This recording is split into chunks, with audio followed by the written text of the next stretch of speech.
about non-injective homomorphisms between Verma modules. Thank you very much.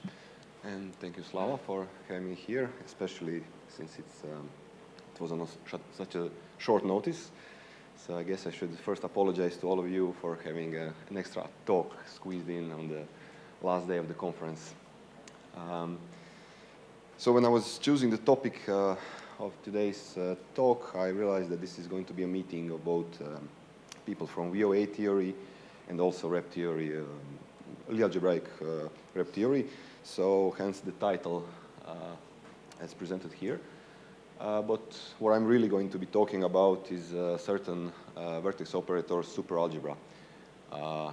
As you all probably know, it's very important to study examples in this theory.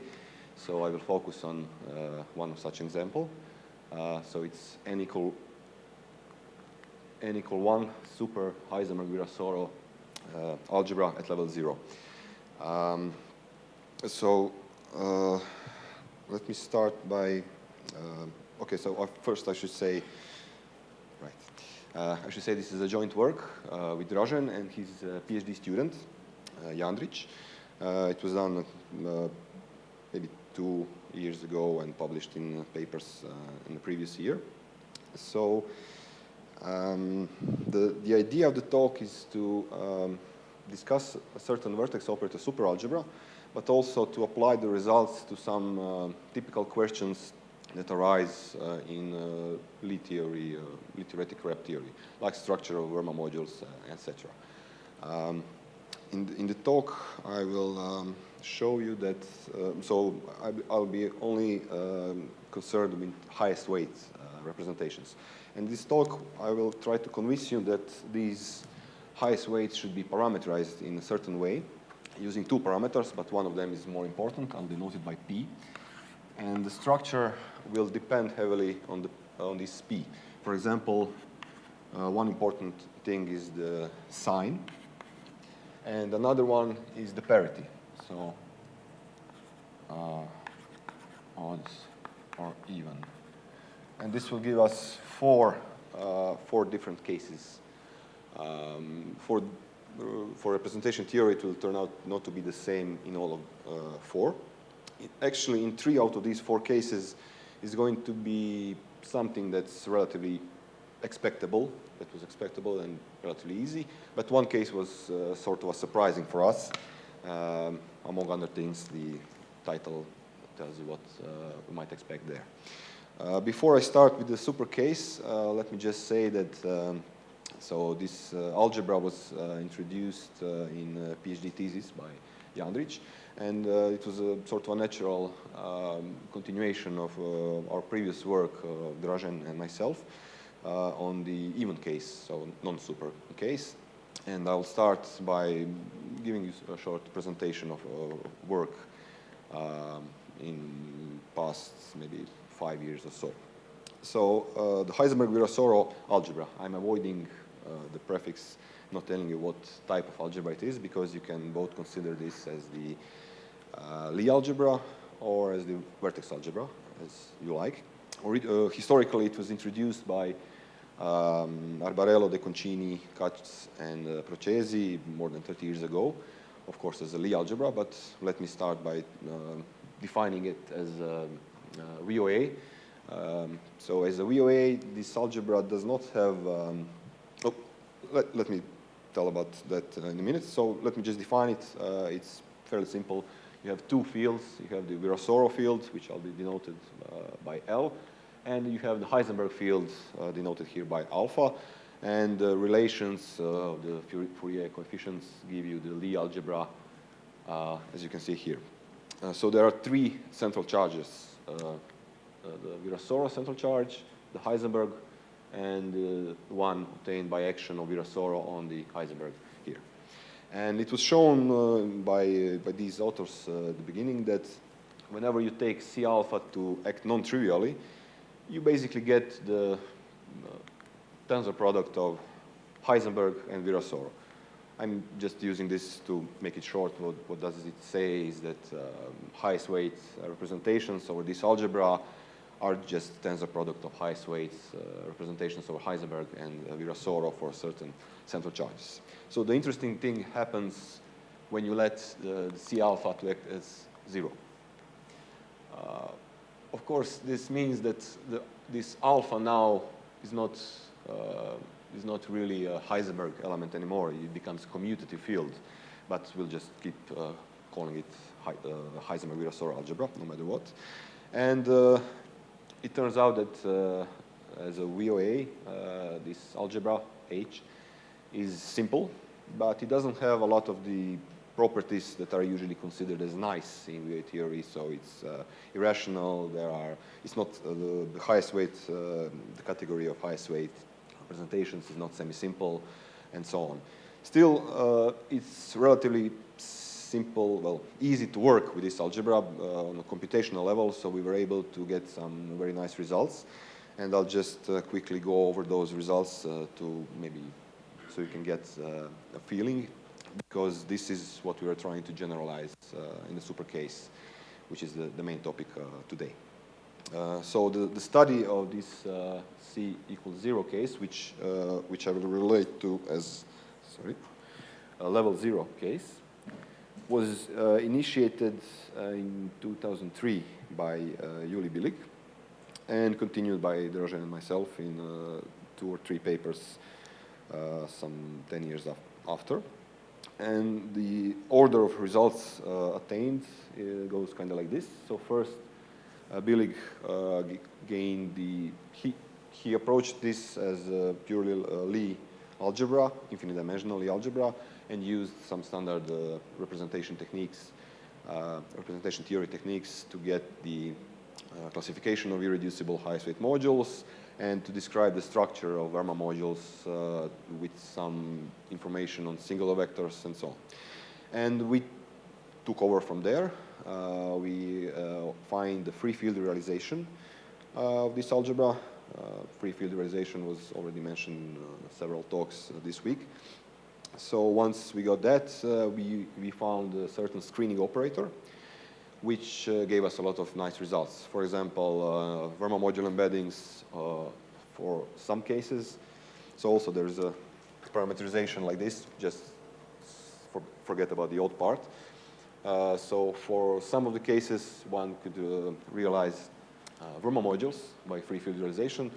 In other cases, you could obtain irreducible highest weight modules as kernels of this screening operator.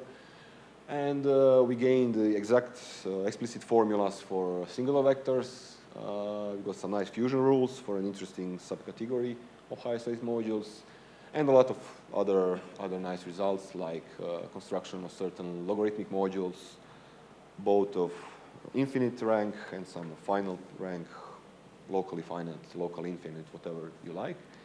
We proved the existence of some non-split self-extensions and so on. So I will try to tell you about sort of these results, except for the last 2 parts, but for the super case. So for the super generalization of this algebra. Yeah, so yeah, p equals 0 is missing here, and it's kind of strange. If you put p equals 0, you get what at the beginning might be considered as a non-interesting example, irreducible Verma module. But it's the only self-dual module in the category of highest weight modules. And we didn't get those in our free field realization.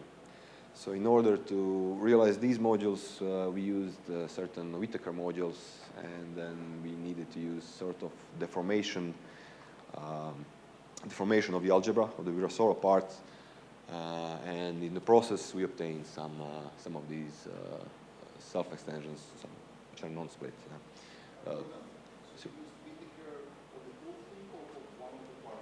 The Whittaker was used, what do you mean, for these results, or only for one part, one special part, so for p equals 0. So free field realization gives you like almost all highest weights, and those that are missing, that's where we use Whittaker modules. This was done previously for the even parts. We didn't do that yet for this super case that I will talk about, but it's an interesting thing that probably can be done in some way. Okay, so this is just a quick preview of some diagrams that will turn up later. This is still an even part, the Heisenberg algebra. So for certain values of p, I think I changed the parameterization a little bit, so this should be positive p in future work.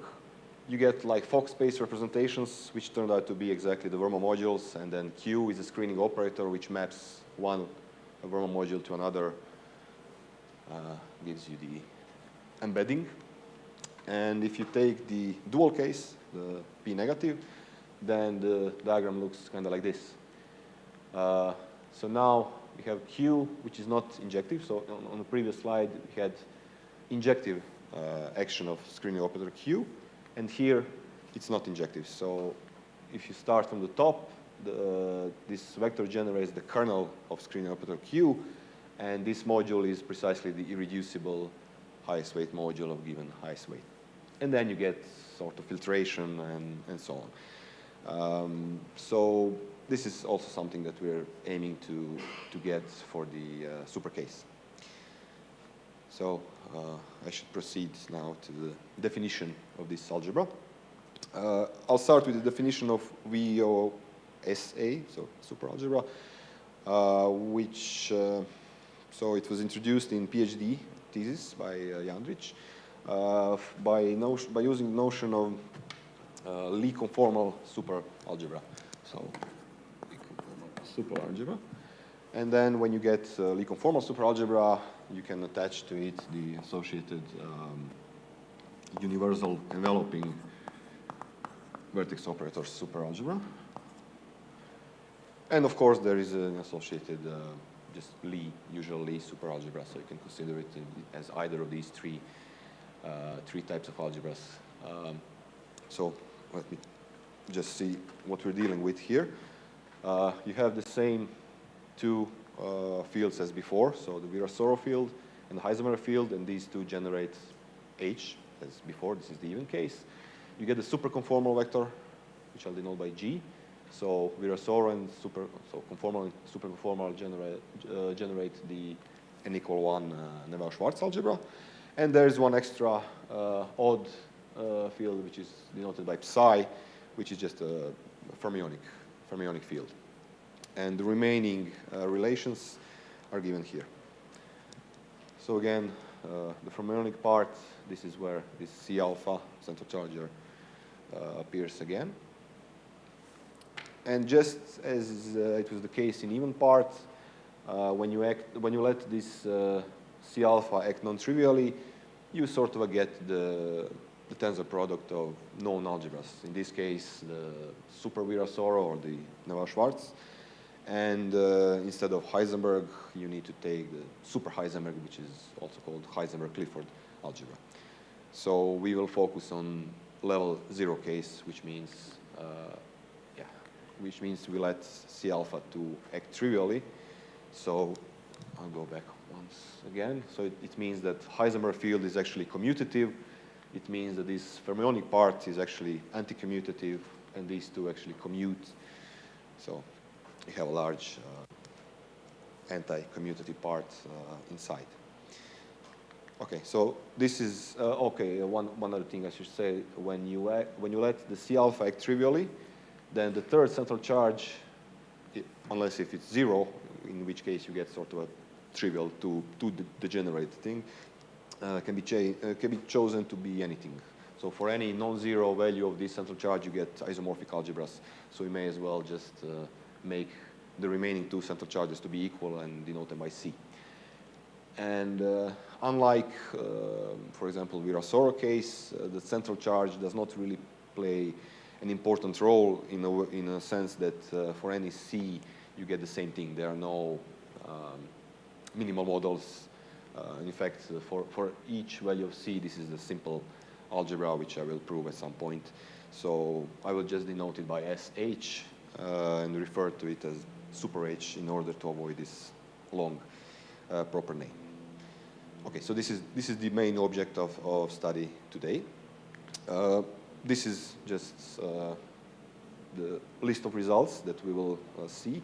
So free field realization of the algebra and its highest weight modules. We will see more than one screening operator acting among them. We will compute the characters of irreducible highest weight modules. In the process, prove the simplicity of this algebra. As I said, the algebra is defined as the universal enveloping algebra of Lie conformal algebra, so it doesn't necessarily need to be irreducible, but it will be simple, but it will turn out to be. And then we get the structure of Verma modules with explicit formulas for singular vectors. Now the red part also, there will be some sub-singular vectors, which I announced previously, some of the unexpected results. And this will also lead to the title of the talk, some morphisms between Verma modules which are not embeddings. I should note here that the order of results here is sort of a different than the one for the even part. In the even part for H, we started with structure of Verma modules, which was obtained by Billig just by using Lie theoretic or representation theoretic results. And here we start immediately with free field realization, so let's say VOA theory, and then get the results from this, but not always. One case is going to be difficult in some sort of way. We weren't able to get the results our way for all 4 cases once we need to use the approach that was originally used by Billig. I will tell you that near the end of the talk. Right. So let me introduce the highest weight representations, some notation. The Verma module will be denoted by V, and the irreducible quotient by L, as usual. C is the central charge, but I will drop it in the rest of the talk because it's not really important. And these are the highest weights, so H is the highest weight relating to the Virasoro action, L0, and H alpha to the Heisenberg element, or alpha 0. And the first thing to do is to compute the determinant formula. So we got the determinant formula by using the level non-zero case, which is just a tensor product of 2 known superalgebras. So you just use that and get the determinant formula, and you just take the limit, letting this C alpha to go to 0, and you get the determinant formula. Once you get this, you can detect the irreducible. You can detect the reducible Verma modules along with the top level of singular vectors. So this is the first result here. Okay, so the Verma module is irreducible precisely when this thing is a non-zero integer. So it depends only on central charge, C, and on highest weight corresponding to the action of Heisenberg. And I will denote this expression by P. This will be my parameterization a little bit later. And so the determinant formula also tells us where to look for the first problem or for the first relation in irreducible modules. So depending on parity, when P is even, the first single vector should appear at level P. And in case this is odd, the first interesting thing happens at level P half. Up to a sign, of course, because P can be positive or negative. Right. Maybe I should write some of these things down. So H was the Heisenberg-Virasoro algebra. This is the even part, and this is our super H algebra. And P, a non-zero integer, is what we are interested the most. Outside of this, you get irreducible Verma modules, which is just a generic case, and we'll be mostly interested in this part. So the P is H alpha over central charge minus 1. Okay. Now let me introduce the parameterization. Instead of using just H and H alpha directly as highest weights, I will parameterize them in a certain suitable way. So as you can see in the second line, 1 plus p times c, this is exactly the expression from the previous theorem. You just solve this for h alpha. And I will denote this by h alpha parameterized by p and r, although r doesn't exactly happen here, but you have it here. So Virasoro weight is given by this. And this is going to be useful because what follows is a free field realization, and you will see. So one thing to note is that the only appearance of this second parameter, r, is multiplied by p. So you can immediately see that if p equals 0, there will be problems. So this is not parameterization for every highest weight, but for every one that we are interested in today. And for any module, so V or L doesn't matter, this will denote the highest weight parameterized in this way. So the previous result basically translated to this language says that Verma module parameterized by P and R is reducible precisely when P is a non-zero integer, and the appearance of first singular vector is either P or P half, depending on the parity. Right, so let me proceed with the free field realization of this superalgebra.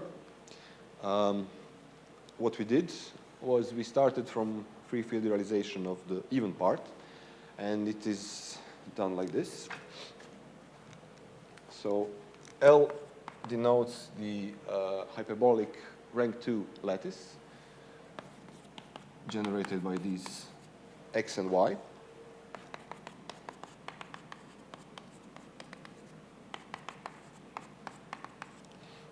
I think we've seen this in some previous talks this week.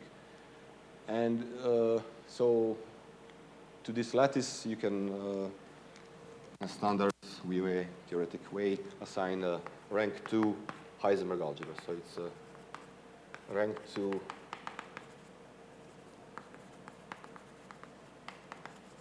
Heisenberg. And inside this algebra, you take these two fields. So X is just this guy with multiplied by minus central charge, and the usual way to get the Virasoro element. And these two fields generate a copy of Heisenberg-Virasoro algebra, the even part. So what you do to get the super case, you tensor it with Fermionic Algebra.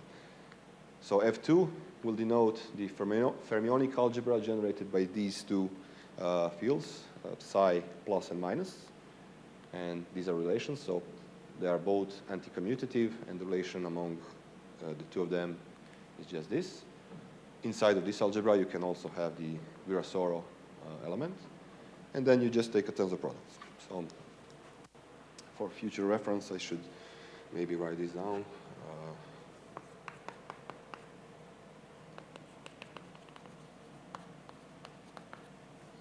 Fermionic algebra.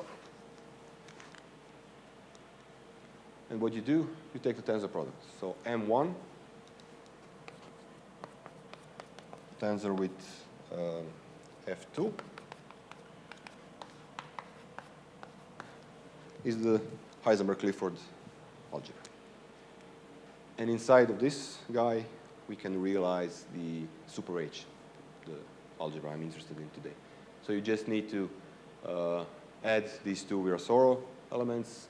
Heisenberg is the same, and this is how you construct the super conformal element, and you just take the psi minus and multiply with certain coefficients, and this is what you get.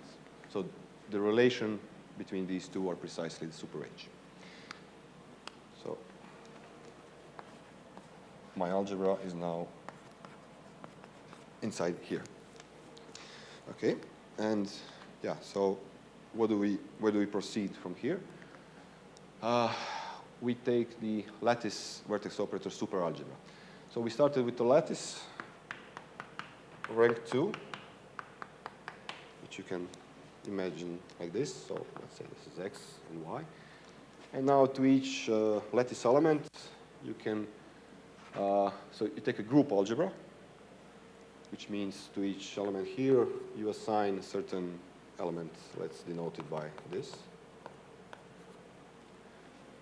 And when you tensor this with a super Heisenberg or Heisenberg-Clifford algebra, this becomes a highest weight vector. You get a certain highest weight module over the SM1. And Gerner told us about this, how to multiply these and so on. I will get back to this a bit later. So what else you can do? So each one of these is irreducible SM1 module. But of course, we are interested in the structure of this as a super H module. Furthermore, you can just take this two-dimensional vector space. You can choose any point in between and do the same thing. Like, instead of integral multiplicities of this x and y, you can take anything.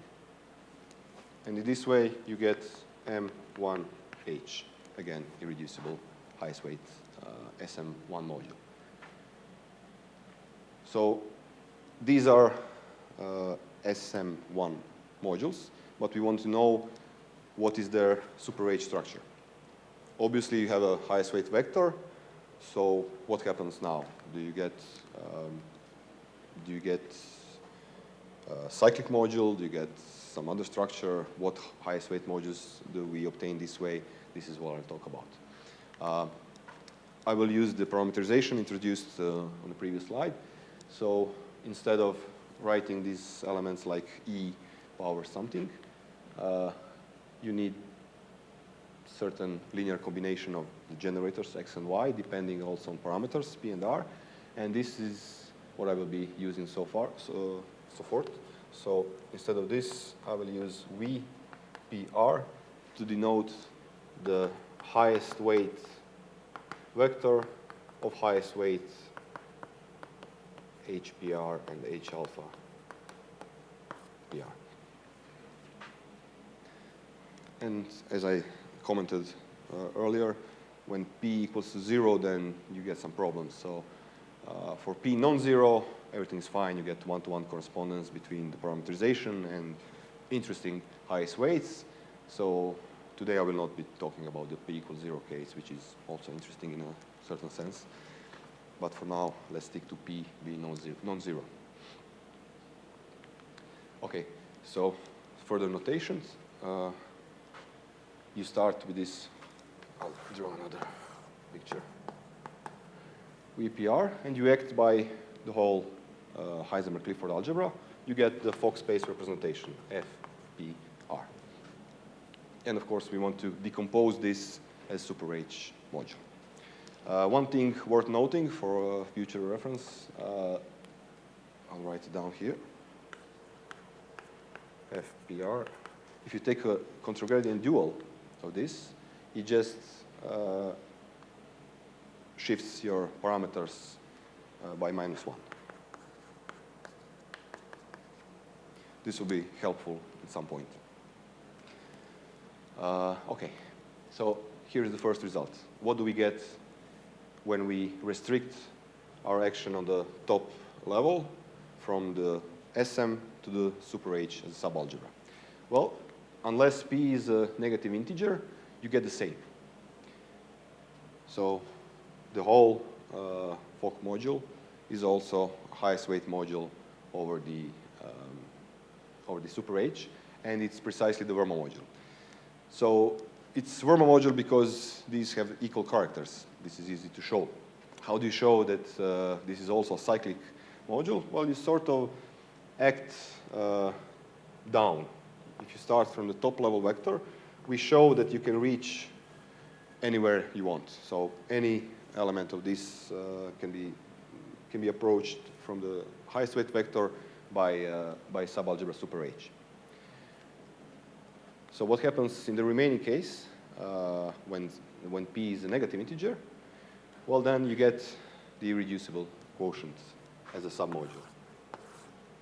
So this is the Verma module for P positive. But when P is negative, something else happens. Basically, in this case, you go upwards. If you start from any element here, it can be shown that you can reach the top. You just act by the positive part of super H, you reach the top. In other words, there are no singular vectors. So what it means that if you start from the top, you need to get irreducible. You need to get the irreducible module. But its highest way, this character tells us that this cannot be everything. So there needs to be some subsingular vector over there, and I will show you the decomposition in this case at the end of the talk. Okay, so this is the same as we had for even case. So for P positive, you get the Verma modules realized, and for P negative, you get irreducible highest weight modules realized. Going on, screening operators. There will be one very important element in our lattice algebra, which I will denote by A, psi minus multiplied by this V minus 1/2. So you take the field associated with this element, AN, and you consider the zero component, A0. This is what I will denote by Q from now on. And it turns out that this is a screening operator. So when you commute this operator with the super H elements, it commutes or anti-commutes.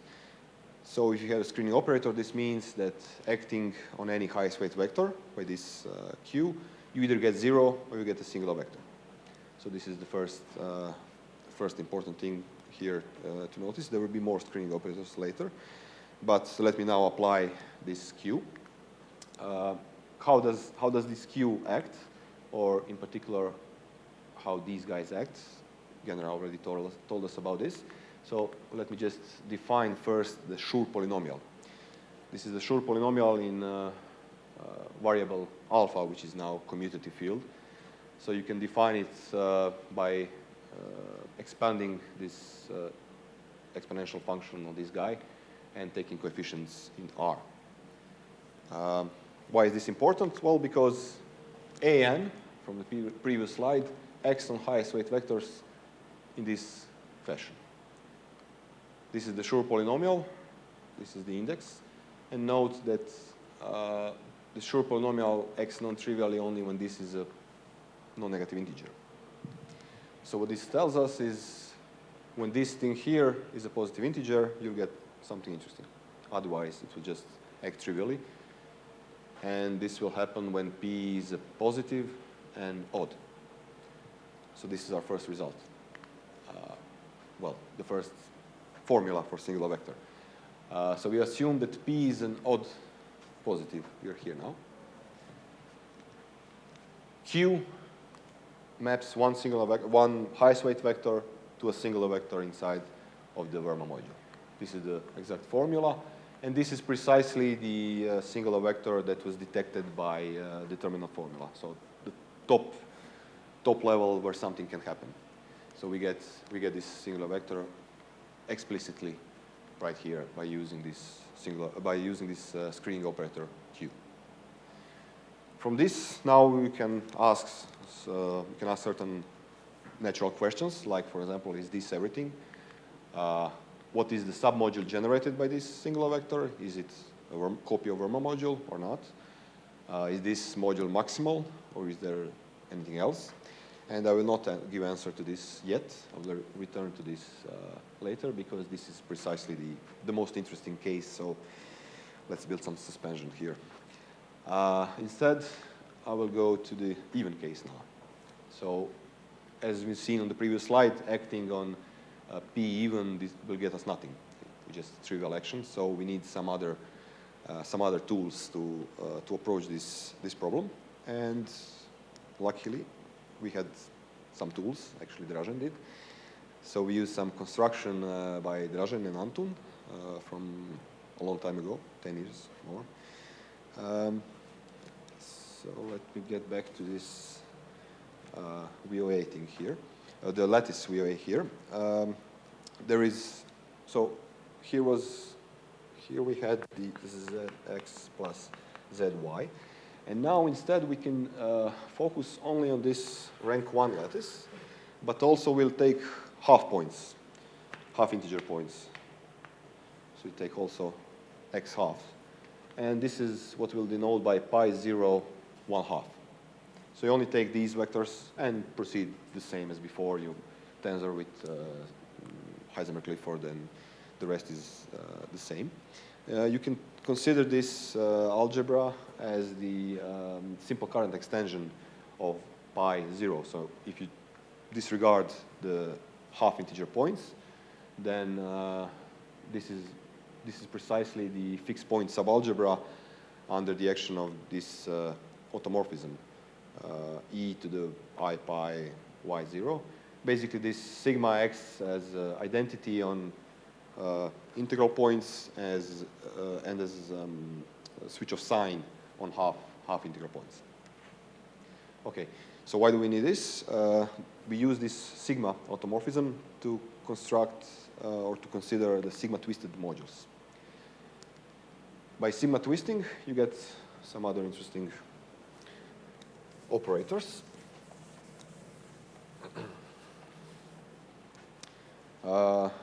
So, yeah.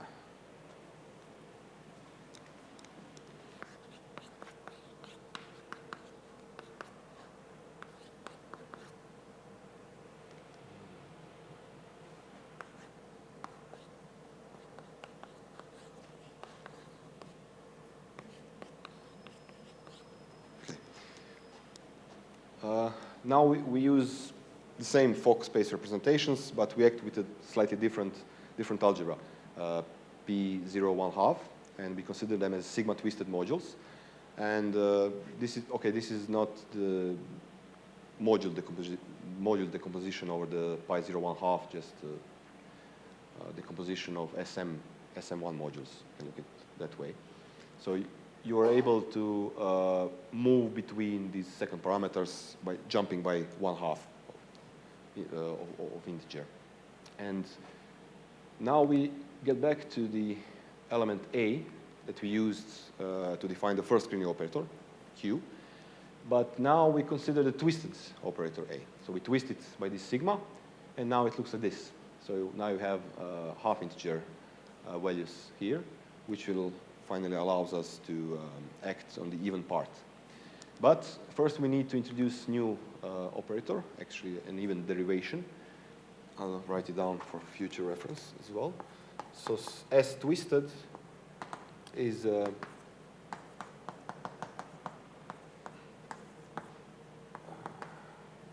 twisted, yeah, I should put, okay, yeah, this is A twisted minus 1/2. A twisted I plus 1/2, which will actually be a twist of another operator, which I'll introduce in a few moments. And you start with this, you check again the commutative relations. It turns out it's not yet a screening operator.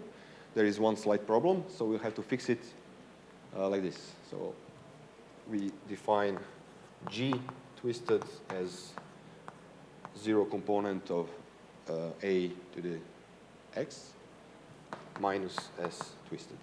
Now this is a screening operator.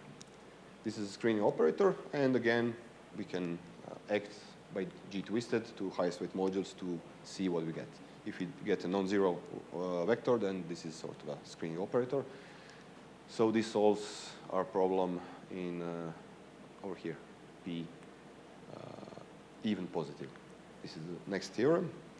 So for P even positive, this guy, G twisted acting on highest weight vector, maps to a singular vector of weight at level P. Again, this is precisely the singular vector that was detected by determinant formula. So everything is fine. And of course, we can ask the same question, is this everything? Is this the maximal submodule? Is it the copy of Verma module? I will give you the answer immediately, but first, if anyone cares, this is the explicit formula. Again, it's composed of Schur polynomials and so on. We will need some of these formula later. So the answers to those questions for P even case as follow. G twisted is injective. So it means that it serves as an embedding of one Verma module into another. Furthermore, we can do this more than once. So we start further to the, say, left and map twice by G twisted. You get singular vector at level P, then level 2P, 3P, and so on. And in this way, you get a family of singular vectors, which basically gives you the infinite chain of submodules which are irreducible to Verma modules. And this is everything. So the third thing is that this is the maximal submodule. Now, at this point, this is still not yet proved. To prove this, we will need the character formula, which will follow soon. But yeah, I think this kind of solves the structure of Verma module for P even positive. Any questions so far? Right. So let me now get back to the, yeah, here's the diagram. So this is the Verma module or Fock space PR-1, and the second column is VPR. And G-twisted just maps one into another. If you take one here, VPR-2, then G-twisted squared will map here and so on. Okay, moving on, moving back to P odd. As I said, we didn't get all the information so far. Now the screening operator Q is a bit different than G-twisted. G-twisted is injective, so everything is fine. But Q is actually nilpotent of index 2. So we can consider the kernel of Q as a subalgebra of this guy here. We'll denote it by bar. So bar over something means kernel of Q in this module or algebra. And here we actually have the untwisted pair of this S. So this comes from S, which is just I, A to the I minus 1/2, A of I plus, no halves here. I. It comes from certain logarithmic construction, which I will skip now. And this is an even derivation, but only on kernel of Q. Again, if you check the commutative relations, it almost commutes with everything. It needs the fix, but the same fix as we had here. So we define G untwisted. Again, this is here. This is X. E to the X0 minus S untwisted. And this is how we get another screening operator. Note that this is a screening operator only on kernel of Q, not on the entire pi 0.1/2 algebra. Also, we can consider this submodule of Fock space representation, kernel of Q on this guy here. And let's see the results here. So again, P is odd positive. G gives you a singular vector, but in the quotient module. And singular vector in a quotient, of course, means the sub-singular vector in the original module. And this happens at level P. So what we had here, determinant formula tells us that at level P half, there will be something. And we got this. This is Q to something, VP R minus 1/2. But there is a sub-singular vector here as well at level P.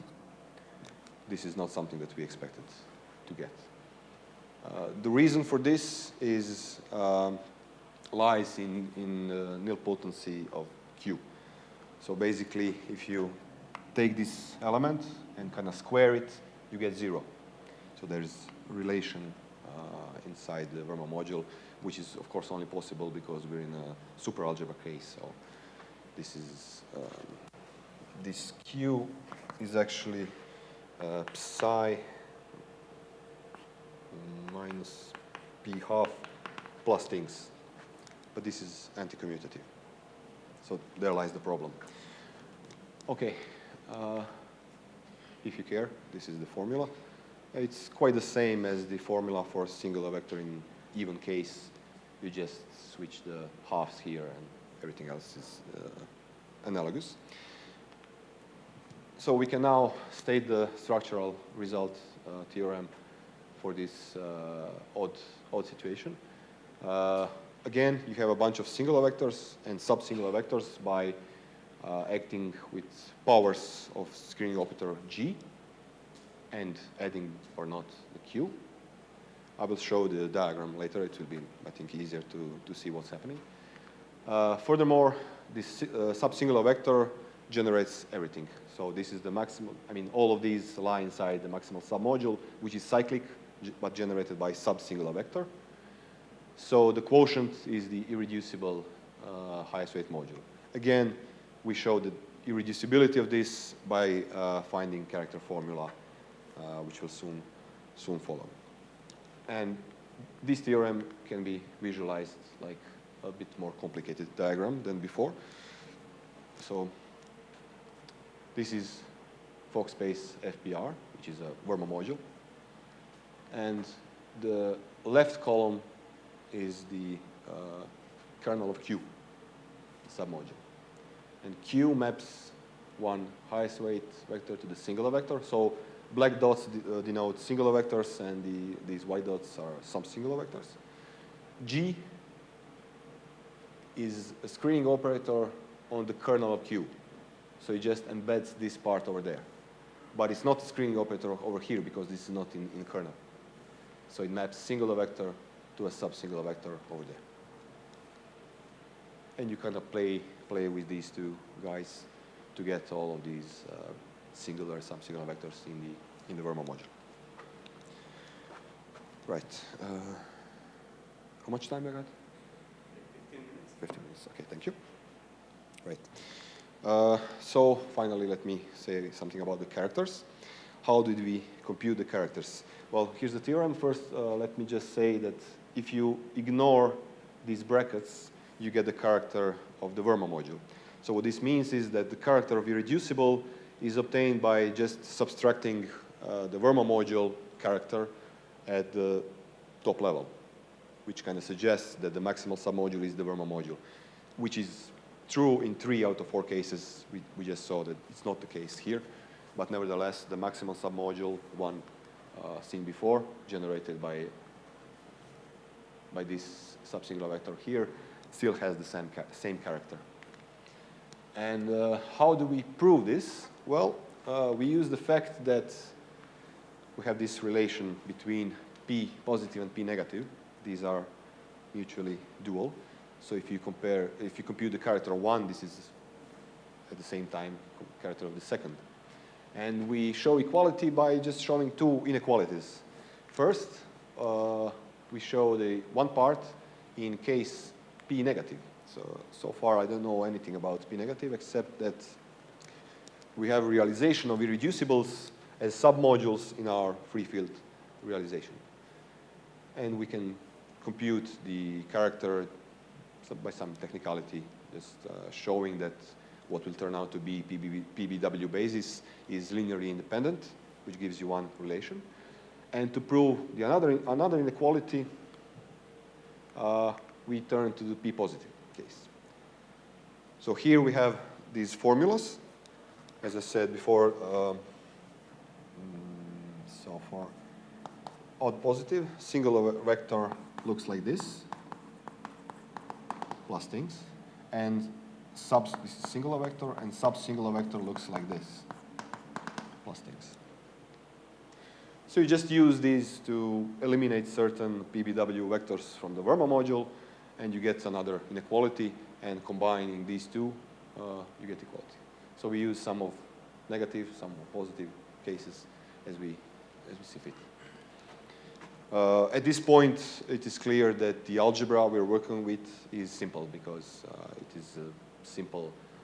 It is irreducible as highest weight module, so it's a simple VOA, the superalgebra. Okay, so now all the theorems that I presented previously are finally proved. And this solves the P positive case. So I will, in the end, I will just say a few things, a few words about the negative case, so P negative. We had to approach much differently here because we don't have a realization of Verma modules so far. So we found a certain relation in this half lattice VOA, pi 0, 1/2. What is important in this huge thing is that on the right-hand side you have L minus 1 times something, which is, this is a derivation. So if you take the 0 component of the field on the right-hand side, it needs to be 0. So you take the 0 component of the guy on the left side, and you get a non-trivial relation in your Fock space. Denote this, well, 0 component of this huge thing by R PR. And this is actually this relation, so the missing thing over here. We have a collapsing at this point because of that. This works for every P, so negative P. Doesn't matter if it's odd or even. And that's how we get one horrible thing. I'll just write it down. This is a 0. No, this is even plus. Now, for negative parts, even, singular vector begins with LP plus stuff. Here's the theorem. For any negative P, forget about this at the moment, you get a singular vector at level P. So for even case, this is something that we knew from the determinant formula, but at the odd case, there needs to be something higher at the P half. We'll get to that in a minute. So yeah, how do we compute this? How do we find this relation? Naturally, we would like to have something like this, find another relation in this algebra that will lead to this other formula, but unfortunately, we weren't able to find it. We didn't know how to find it, at least not in this algebra. Maybe one needs to expand in a certain way to find this relation. So this is the point where we need to use the original idea by Billig that was used in odd case. So this is here. Some groundwork on these singular vectors, and it can be shown that for odd negative case, singular vector begins with G P half plus more complicated stuff. And we need this to get the structural Verma modules. So, sorry. Yeah. So we can state the structural result for P even, no matter of the sign. You always get the maximal submodule, which is isomorphic to the Verma module at level P, so one step down. You get the singular vector, and everything is quite easy and simple. We already knew this for even part. This was already proved. And for the remaining part here, we basically showed that this formula here is not a zero divisor. So something like we had here in the positive case cannot happen. This is not a zero divisor, which means that it generates the free module, which is isomorphic to Verma module, and that's how you get this thing. The same reasoning can be applied for odd negative case. So the maximal submodule is again isomorphic to Verma module. However, this is more dense. There are more of these submodules. So not every full step, but every half step you get something. Or just let me present the diagram. So on the left side, you get P even case. So this is level P, one copy of Verma module, level 2P, another, and so on. In odd case, the same thing happens. They just occur at every half level, and that's it. Right, so there is only one thing left to present. So this is the structure of Verma modules. As you remember, the free field realization, the Fock space here, didn't give us Verma module. It gave us something else. Actually, it gave us the dual of Verma module here. So what is the structure over here? I'll start with the even case, which is kind of simple. In the positive part, G-twisted acts as embedding of Verma modules one into another. So in the dual case, this realization of irreducible module is basically, you just take the kernel of G-twisted. So the kernel of G-twisted acting on FPR gives you one copy of irreducible highest weight module. Then you get the subsingular vector, which means that here you have the filtration, increasing filtration, such that the graded components are isomorphic to irreducible highest weight modules of certain weights, increasing by 1. And G-twisted just maps the subsingular vector into the next highest weight vector, and so on. This is the even case, and the remaining case is the odd case, which is the dual of the complicated Verma module that we've seen before. So as you might expect, the next diagram, which is going to be the last one, is not simple also. So this is it. So these are Fock space representations, 3 of them here. Now the right column of each of them is the kernel of Q, image as well, is kernel of Q. And you have also G acting as screening operator, mapping them, as you can see here. So now you have also subsingular vectors, but like two lists of subsingular vectors.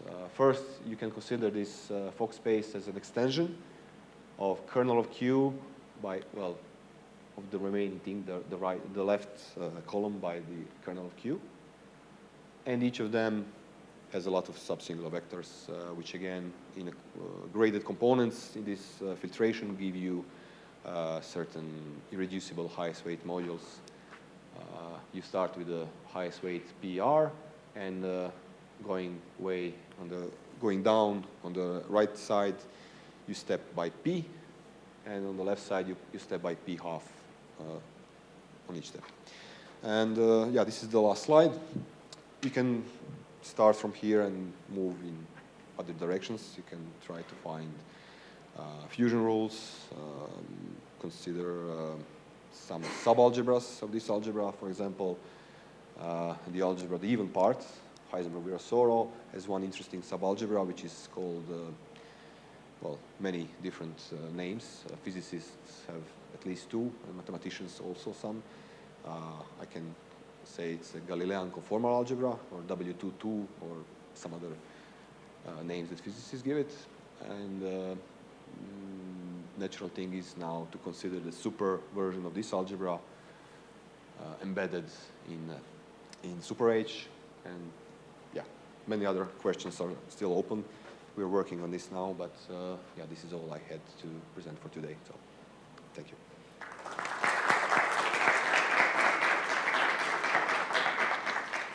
Any questions?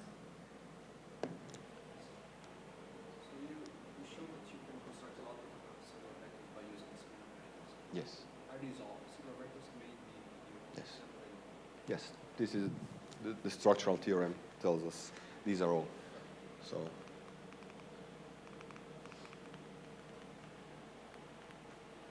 yeah, this is the theorem for, say, P odd positive. This is everything. So the subsingular vector generates the maximal submodule, and the same thing happens when you go lower. This is everything. So there are no other relations which are unknown. The only thing is that we don't know the exact formula in this case, but we know it's G P half plus something. But otherwise, there are no other relations. Yes.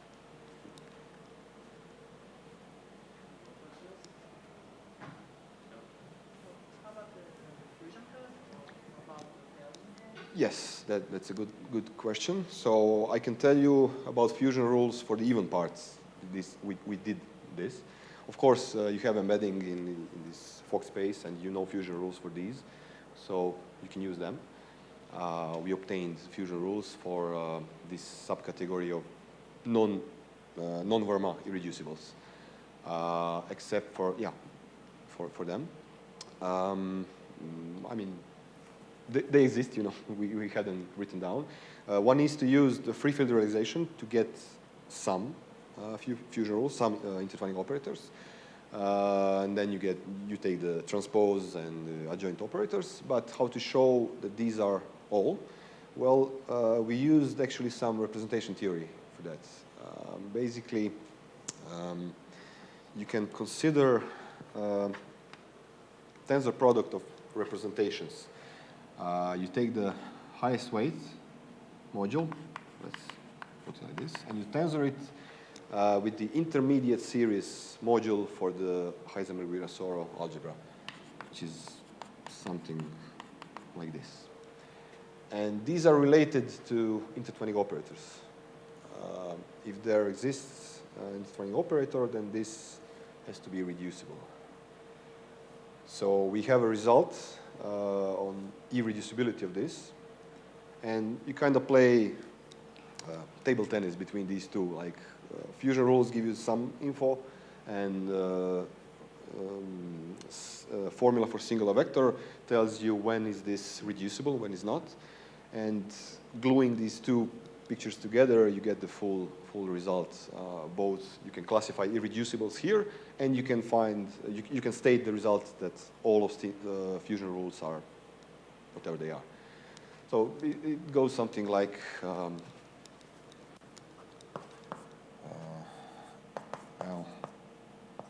LPR. If you take here QS, then you get here P plus Q minus 1, R plus S minus 1. So there are restrictions depending on they can both be negative, or one can be positive, other negative, then there are some boundaries, and yeah, but it looks something like this. And this is all that there is when you restrict to non-Verma irreducibles. If you consider higher, larger category, then a lot of things can happen. The P equals 0 makes trouble, so there, because you have a lot of intertwining operators there. P is equal to 0, you still have this non-trivial self-extension? We didn't check. We didn't do anything with P equals 0 yet, but I suppose it could happen. So, just out of curiosity, the C2 algebra of this superalgebra is not finite dimensional. You have this L, these alphas, polynomials, arbitrary polynomials in this, and you have some finite part on the other guy. We didn't. But I wonder if modulo Poisson brackets, this is finite dimensional. Yeah, we didn't do anything with that, yes. No.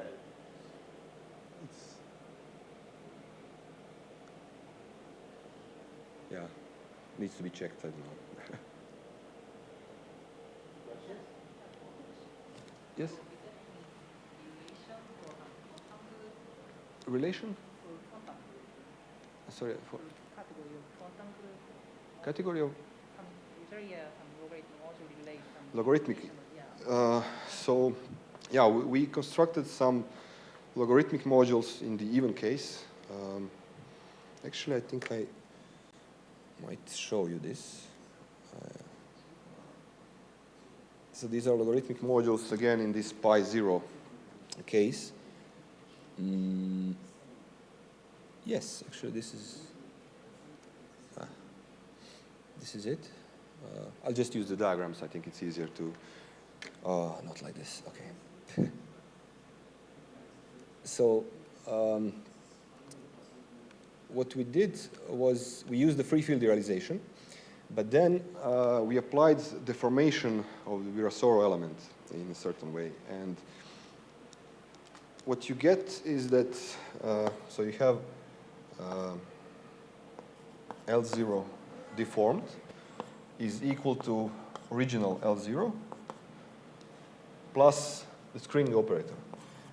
It's called Q. It's not exactly the same Q as here, but anyway, the only screening operator we had in even case. And then you get, yeah, deformed action. Right. So this is the free field realization, you know, it's kind of same like here. This is the kernel of Q, which is the irreducible module, and so on.